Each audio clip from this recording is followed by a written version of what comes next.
ভাইয়া ফোন থেকে আমার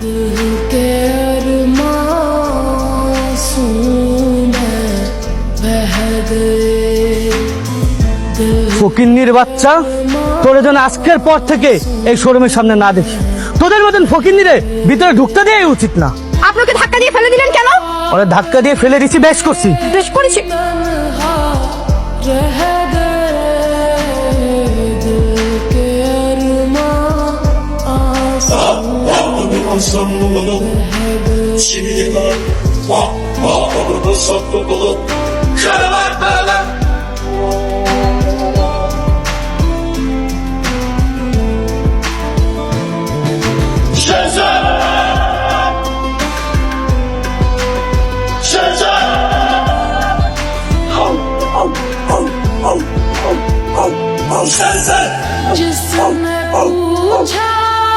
ও আমার স্ত্রী,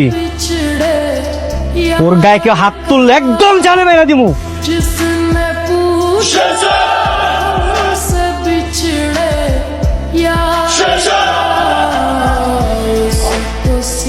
চলো।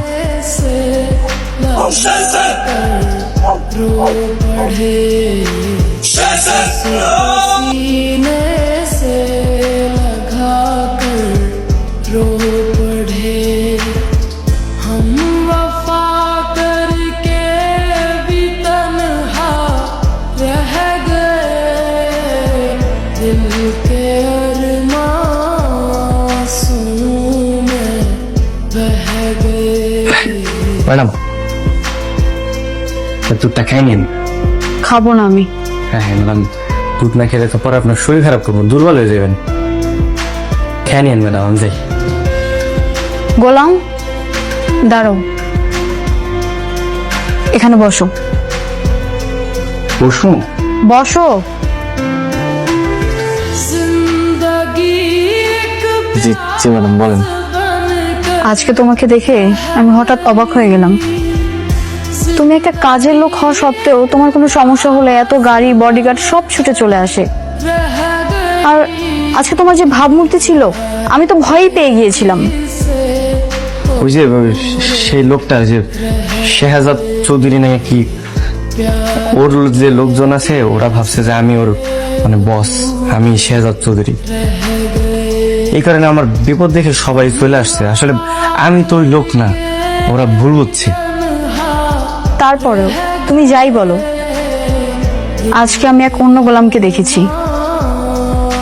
ম্যানেজার আমার গায়ে হাত তোলার পর তুমি যেভাবে ছুটে এসেছিলে, মনে হচ্ছিল এটা তুমি না, অন্য কেউ। আপনি তো আমার স্ত্রী। না না, মানে ম্যাডাম, ম্যাডাম আসলে আপনি মানে আমি আর আপনি, আমরা তো স্বামী স্ত্রী, তাই না? আপনি যদি মানেন না মানেন এটা আপনার ব্যাপার, কিন্তু আপনি আমার স্ত্রী। এখন আপনার গায়ে যদি কেউ হাত তুলে আমি তো আসলে দাঁড়ায় থাকতে পারি না, তাই না? আচ্ছা ম্যাডাম, আমি যাই, রান্না করে অনেক কাজ আছে তো, আমি কাজ করি। হ্যাঁ, থাকেন।